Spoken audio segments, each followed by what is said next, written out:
Welcome to the pharm doc academy. हमारा इस class का टॉपिक है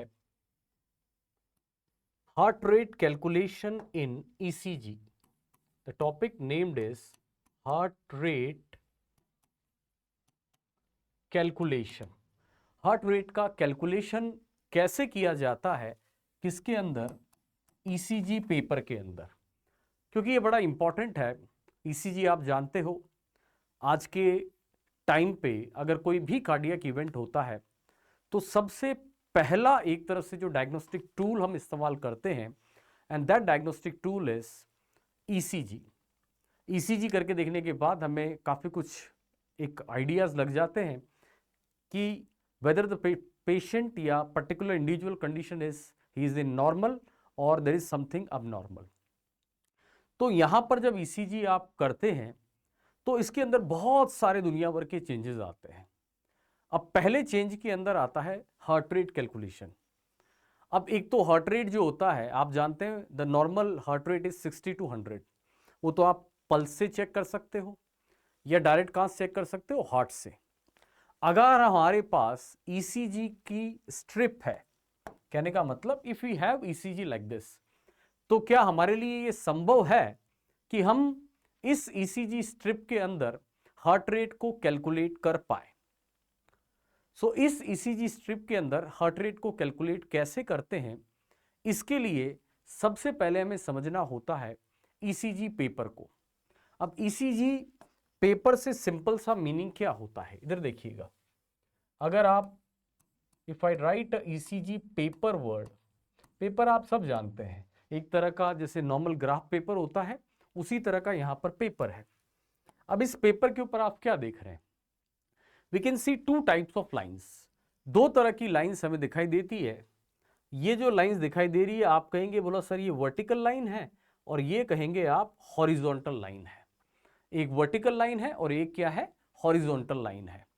दूसरी चीज क्या कहेंगे, इधर देखिए यहां पर ये छोटे छोटे बॉक्सेस बनी हुई है, वर्टिकल हॉरिजॉन्टल लाइन छोटी, ये स्मॉल। अगर मैं यहां थोड़ा सा मेंशन करूं तो अब यहां मुझे क्या दिख रहा है, एक खास चीज, every fifth line is a thick line. हर पांचवी लाइन क्या है, मोटी लाइन। अगर मैं इसे यहां बना दूं, इधर देखिएगा, समवॉट लाइक दिस, इस तरह से लाइंस होती है, दिस इज वर्टिकल लाइंस। तो ये वर्टिकल लाइंस जो है ये इस तरह से यहां होती है। इन्हीं वर्टिकल लाइंस के साथ साथ हमें यहां पर क्या देखने को मिलती है, हॉरिजॉन्टल लाइंस। अब इस लाइंस के अंदर एक खास डिफरेंस आता है। वो डिफरेंस क्या है बच्चों, ये जो डिस्टेंस है ये कितना है, 1 मिलीमीटर। 1 मिलीमीटर आप जानते हैं ना, स्केल के अंदर आता है ना, this distance is about 1 millimetre. लेकिन यहां पर अगर हम एक इंपॉर्टेंट चीज देखें तो वो इंपॉर्टेंट चीज क्या है कि एवरी फिफ्थ लाइन, कहने का मतलब अगर मैं इस लाइन को ड्रॉ करूं, I am giving it a dark colour, मैंने इसको एक डार्क कलर दे दिया, तो इसके बाद जो फिफ्थ लाइन आएगी, 1 2 3 4 fifth line, again there will be a dark line. Dark से मतलब मैं कह सकता हूं थिक लाइन। सेम ऐसे इधर भी होगा, अगर ये मोटी है तो 1 2 3 4 fifth, this fifth line will be A thick line. तो हुआ क्या, दो तरह के बॉक्स बने। एक स्मॉल बॉक्स, देखिए ये this is what, this is the small box. ये स्मॉल बॉक्स कितना हुआ, 1 millimetre. And if I talk about this one will become the large box. कौन सा बॉक्स बना ये, लार्ज बॉक्स। और एक लार्ज बॉक्स कितना बड़ा बना आपका, 5 मिलीमीटर। बड़ा सिंपल है। अगर आप इसी पेपर को देखेंगे तो दो तरह के बॉक्सेस बनेंगे, small box and large box. तो सिंपल सी चीज है, एक लार्ज बॉक्स के अंदर कितने स्मॉल बॉक्स हुए, 5। या कितने स्मॉल बॉक्स ने मिलकर एक लार्ज बॉक्स बनाया, 5 स्मॉल बॉक्स ने मिलकर के एक लार्ज बॉक्स बनाया। क्लियर है? तो ये चीज तो आप जानते हो। अब जब ईसीजी करते हैं तो ईसीजी पेपर का जो रोल होता है वो मशीन के अंदर लगाया जाता है। और जब मशीन के अंदर लगाया जाता है तो पहली चीज ध्यान रखिएगा, एक वर्ड बड़ा इंपॉर्टेंट है, speed of paper. Normal conditions के अंदर जो पेपर है वो एक पर्टिकुलर फिक्स स्पीड से चलता है। वैसे उसके दो मोड होते हैं, 25 मिलीमीटर पर सेकेंड, और अगर हार्ट रेट बहुत ज्यादा बढ़ जाए तो 50 मिलीमीटर पर सेकेंड। दोनों में ही स्टडी के पैरामीटर चेंज होते हैं। तो पहले हम नॉर्मल वाला डिस्कस करेंगे। नॉर्मली जैसे मैंने कहा वहां लिखा रहता है नीचे, अगर आप देखेंगे ईसीजी के ऊपर 25 मिलीमीटर पर सेकेंड। सो नॉर्मल पैरामीटर्स क्या है? 25 मिलीमीटर पर सेकेंड। बड़ा आसान है। देखिए कहने का मतलब अगर आप 1 सेकेंड के लिए ईसीजी मशीन को चलाएंगे तो कितने मिलीमीटर चलेगी? 25 मिलीमीटर। अब 25 मिलीमीटर का मतलब क्या है? अगर मैं यहां लिखूं, सो एम आई राइट, 1 सेकेंड के अंदर 25 स्मॉल बॉक्स। ऐसा क्यों? क्योंकि एक बॉक्स, स्मॉल बॉक्स 1 मिलीमीटर का होता है। तो इसका मतलब 1 सेकेंड के अंदर अगर आपके कितने हैं? 25 मिलीमीटर हैं, तो 25 स्मॉल बॉक्स। अब कहने का मतलब ये तो 1 सेकेंड के अंदर 25 स्मॉल बॉक्स आ गए। अब अगर कोई पूछे कि एक स्मॉल बॉक्स में कितना टाइम लगेगा, बड़ा कैसे निकालें साहब? अरे बड़ा आसान है, 1/25 सेकेंड। कहने का मतलब जब 1 सेकेंड में 25 है तो एक स्मॉल बॉक्स में कितना लगा? 1/25 सेकेंड। भाग दे के देख लीजिए, 0.0104। तो कितना आएगा? 0.04 सेकेंड। बड़ा छोटा सा मैथमेटिकल कैलकुलेशन है कि 1 सेकेंड के अंदर 25 स्मॉल बॉक्स हैं, तो एक स्मॉल बॉक्स का कैलकुलेशन कितना आता है? 0.04 सेकेंड। सेम अगर मैं लिखूं 1 सेकेंड के अंदर 5 लार्ज बॉक्स, समझ गए ना आप? क्योंकि एक लार्ज बॉक्स के अंदर 5 स्मॉल बॉक्स होते हैं, तो 5 लार्ज बॉक्स के अंदर कितने हो गए? 25 स्मॉल बॉक्स। एक ही बात है। तो अगर एक लार्ज बॉक्स की बात करें तो वही 1/5 सेकेंड। कहने का मतलब 0.20 सेकेंड, 0.20 सेकेंड। इधर देखिए, अगर यहां बनाए 1 2 3 4 5, इधर देखिए अगर ये 0.04 है, 0.08, 0.12, 0.16, 0.20, कहने का मतलब एक तरह से एक स्मॉल बॉक्स का 0.04 हो गया, तो एक लार्ज बॉक्स का कितना हो गया? 0.20 सेकेंड। ये तो क्या हो गई? Speed of the paper. अब हार्ट रेट कैलकुलेशंस कैसे करते हैं, ये समझ में होप सो आ गया होगा सबको। अब हार्ट रेट कैलकुलेशन के 2 मेथड हैं। बड़ा एक सिंपल से तरीके से मैं आपको समझाने जा रहा हूं। पॉइंट पहला ये है, इधर देखिएगा कि सिंपल सी चीज है कि अगर किसी ने आपसे कहा, पहला जो एग्जाम्स में क्वेश्चन आता है वो आता है calculation of heart rate in 6 second ECG strip, कि 6 सेकेंड की ईसीजी स्ट्रिप के अंदर हार्ट रेट को कैलकुलेट कैसे करें।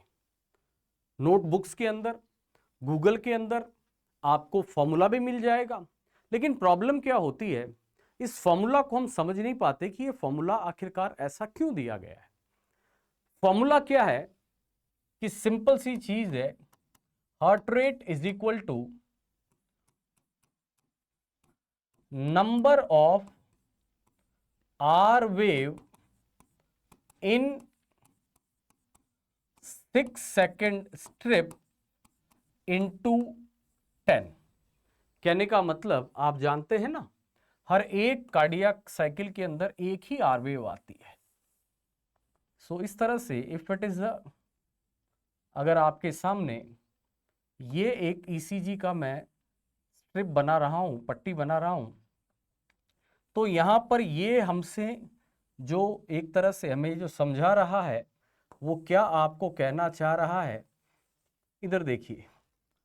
सब जानते हैं दिस इज सबसे टॉल वेव जो होती है वो आर वेव होती है। अब ये क्या कह रहा है कि 6 सेकंड की स्ट्रिप में आप आर वेव को गिन लो और उससे मल्टीप्लाई कर लो।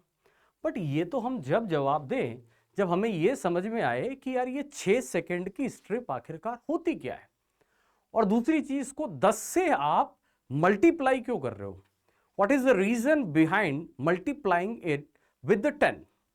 बड़ा आसान सा इसका जवाब है। आप ये बताइए कि नॉर्मली अगर आप बात करते हैं 6 सेकंड की ईसीजी स्ट्रिप, इसका मतलब क्या होता है? इधर देखिएगा,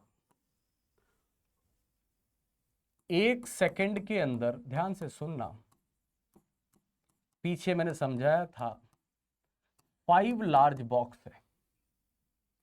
इसका मतलब अगर हार्ट रेट तो पर मिनट कैलकुलेट करते हैं तो 60 सेकंड में कितने हो गए? 6 पंजिया 300 लार्ज बॉक्स। ये क्या चलती है? आपकी ईसीजी की मशीन चलती है। क्लियर है? तो बड़ा सिंपल सा फॉर्मूला है, अगर 60 सेकंड में 300 लार्ज बॉक्स पार किए तो आपको आरवेव भी कितनी मिलती? 1 मिनट में कितनी मिलती? 300 नहीं, 1 मिनट में 70 हार्ट रेट है तो 70 आरवेव मिलती, क्योंकि हर एक कार्डियक साइकिल में एक ही तो आरवेव मिलेगी। तो इधर देखिएगा, अगर मैं लिख दूं यहां पर टाइम 60 सेकेंड, यहां लिख दूं आर वेव 60 सेकेंड तक मैंने चलाया, आर वेव मुझे मिली 70, तो मेरी हार्ट रेट भी कितनी हो गई? 70। अब मैं चाहता हूं कि मैं 60 सेकेंड मशीन को ना चलाऊं, क्यों इतना दिमाग लगाऊं यार? मैं चाहता हूं मशीन को मैं चलाऊं कितनी देर? 30 सेकेंड। कैसे पता लगेगा 30 सेकेंड? 60 सेकेंड का क्या है? इधर देखो, 1/2 आधा है, तो आधा है तो आरवेव भी तो कम आएगी ना। फॉर एग्जाम्पल आरवेव कितनी आई? 35। तो अब मैं क्या करूं? 35 को किससे गुणा कर दूं? 2 से।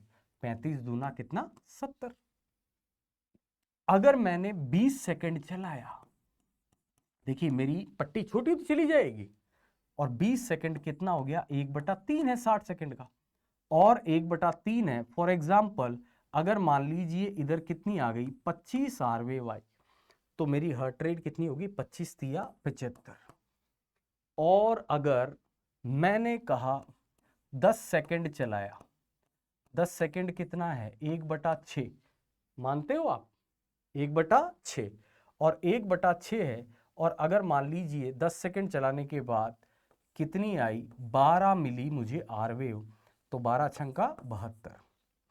जब ये कैलकुलेशन करी तो सबसे एक तरह से मिनिमम जो आप ईसीजी की करके देखा साइंटिस्टों ने, जो इसके आसपास हो, हम एग्जैक्ट 100% तो नहीं कह सकते, लेकिन 72 है, 74 है या 70 है, कोई खास फर्क नहीं है। तो इन्हें क्या परिणाम मिला कि जब कितने सेकंड के लिए चला के देखे? मात्र 6 सेकंड के लिए। अब 6 सेकंड क्या है? 1/10 है। कितना है बच्चों? 1/10, जब भी तो 60 सेकंड आए। और 6 सेकंड में फॉर एग्जाम्पल अगर मान लीजिए 7 आरवेव मिली, तो 7 को 10 से गुणा कर दीजिए, कितनी आ गई? 70। तो आपका फॉर्मूला भी निकल के आया है समझ में आपको? ये 10 कहां से आया? ये 10 यहां से आया कि सिंपल सी चीज है। 10 कहां से आया कि एक 6 सेकंड की पट्टी के अंदर नॉर्मली हम बात करें तो ये 1/10 है। 1 क्या है? 10 है। और 6 सेकंड की पट्टी का मतलब कितना हो गया? कोई पूछे यार कैसे गिने? तो 1 सेकंड में 5 लार्ज बॉक्स, तो 6 सेकंड में कितने हो गए? 30 लार्ज बॉक्स। अब एग्जामिनर दो काम कर सकता है, अगर उसने केवल ऐसे ही स्ट्रिप दी तो आपको क्या करना है? बड़ा सिंपल सी चीज है, आरवेव गिन लो, 1 2 3 4 5 6 7, 7 आरवेव है, 7 को 10 से गुणा किया तो कितने आ गए? 70। लेकिन एक बार एग्जामिनर ने क्या किया था? इस तरह से मार्किंग कर दी थी। इसीलिए कहते हैं ना, जल्दी हमेशा खराब होती है। दिखने में 7 लगी, लेकिन इस मार्किंग का मतलब है कि ये 6 सेकंड की स्ट्रिप उसने फिक्स कर रखी है। अगर कोई गिन के देखता तो इसमें 30 ही लार्ज बॉक्स मिलते। तो यहां अगर मैं हार्ट रेट कैलकुलेट करूं तो कितना? 1 2 3 4 5 6, सही जवाब होता कितना? 60। सो पहली चीज, 6 सेकंड की पट्टी के अंदर हार्ट रेट कैलकुलेट करने का फॉर्मूला बड़ा आसान है। कुछ मत कीजिए, अगर वहां मार्किंग है तो ठीक है, नहीं तो 30 लार्ज बॉक्स गिन लीजिए और आर वेव को काउंट करिए और 10 से गुणा कर दीजिए। आपकी हार्ट रेट आ जाएगी। अब अगर यही नॉर्मल से ज़्यादा हुई, नॉर्मल से कम हुई, तो आप उसे डिजीज से रिलेवेंट कर सकते हैं। लेकिन अगर कभी ऐसा हो कि फॉर एग्जाम्पल केवल इस तरह की ईसीजी दे रखी है, अब यहां पर तो 2 ही आर वेव है, तो क्या हार्ट रेट 20 आ गई? नहीं। हार्ट रेट कैलकुलेशन का यहां दूसरा फॉर्मूला लागू होता है by using large box and small box. यहां सिंपल सी चीज है, देखिए लार्ज बॉक्स आप जानते हैं 5 छोटे बॉक्स से मिलकर बनता है। तो लार्ज बॉक्स का इस्तेमाल करके हार्ट रेट कैलकुलेशन करना है तो क्या करना है आपको, यहां मैं लिख देता हूं, number of large box between 2 R wave, ये तो आप निकाल लोगे, क्लियर है। और जितने भी आपके लार्ज बॉक्स आए, आप एक काम कीजिए, इसका भाग किस में दे दीजिए, 300 के अंदर। बोला 300 कहां से आए? अरे 1 मिनट में 300 लार्ज बॉक्स आते हैं ना, तो 300 के अंदर अगर मान लीजिए लार्ज बॉक्स आर वेव के बीच में 5 है, तो 500 में अगर आप 6 का भाग देंगे, 5 का भाग देंगे, तो आप 60 हार्ट रेट आ गई। अगर मान लीजिए 4 हैं तो 75 आ जाएगी। अगर मान लीजिए आपके जितने भी आप आते जाएं 6 हैं तो 50 आ जाएगी। तो लार्ज बॉक्स से आप हार्ट रेट, और यही आप समझ गए होंगे स्मॉल बॉक्स से निकालना हो तो स्मॉल बॉक्स में भाग में किसके अंदर किसका जाएगा, 1500 के अंदर जाएगा। 1500 कहां से आया, क्योंकि 1 मिनट के अंदर 300 लार्ज बॉक्स है तो 1500 स्मॉल बॉक्स है। तो सिंपल सी चीज है, क्या करना है अपने को, 1500 के अंदर भाग दे देना है किसका, 1500 divided by number of small box between 2 R wave. 2 R wave के बीच में जितने भी स्मॉल बॉक्स आए, वैसे तो ये तो पढ़ने के लिए थ्योरेटिकली वैसे बड़ा सिंपल सा ऑथेंटिकेटेड है कि जो ऊपर वाला है, कुछ मत कीजिए यार, ये आर वेव के बीच में लार्ज बॉक्स को गिन लीजिए। लार्ज बॉक्स क्या होता है मैंने बता ही दिया आपको। और कुछ मत कीजिए, जितने आए 300 में भाग दे लीजिए। अगर 4 आए तो 75, 5 आए तो 60, 6 आए तो 50, और मैं कहूं 3 ही आए तो 100। जितने लार्ज बॉक्स आते जाएंगे उसी हिसाब से क्या होती जाएगी, हार्ट रेट। तो एक बड़ा सिंपल सा टॉपिक हमने समझा, 1 मिनट में इसकी ब्रीफिंग कर देता हूं। ये पहली चीज, आप हार्ट रेट को कैलकुलेट कर सकते हो किसके अंदर, 6 सेकंड स्ट्रिप के अंदर। वहां कुछ नहीं करना, मैं चाहता हूं डायरेक्ट फॉर्मूला भी सिखा देता डायरेक्ट। अब तो आपके लिए फॉर्मूला ही काम का है कि आर वेव को आप काउंट कर लीजिए और इन आर वेव को आप किससे मल्टीप्लाई कर दीजिए, 10 से, किसके अंदर, 6 सेकंड की स्ट्रिप में। इधर देखिए, जैसे फॉर एग्जांपल आप समझ गए ना, ये 1 सेकंड की हो गई 5 large box, 2 second, 3 second, 4 second, 5 second, 6 second, ये पट्टी ही 6 सेकंड की बना रखी है। तो आर वेव को काउंट करेंगे तो यहां देखिए 1 2 3 4 5 6 7 8 9 10 11 12। अगर 12 आर वेव है, 10 से गुणा करेंगे तो 120 आ जाएगी। तो ये आपका पट्टी के अंदर बॉक्सेस का करना है। लार्ज बॉक्स में 300 के बीच 300 में भाग देना है, जितने आपके लार्ज बॉक्स आए 2 आर के बीच में, और स्मॉल बॉक्स यूज करें तो 1500 में भाग दीजिए। So this is the calculation of heart rate. Thank you very much, take care.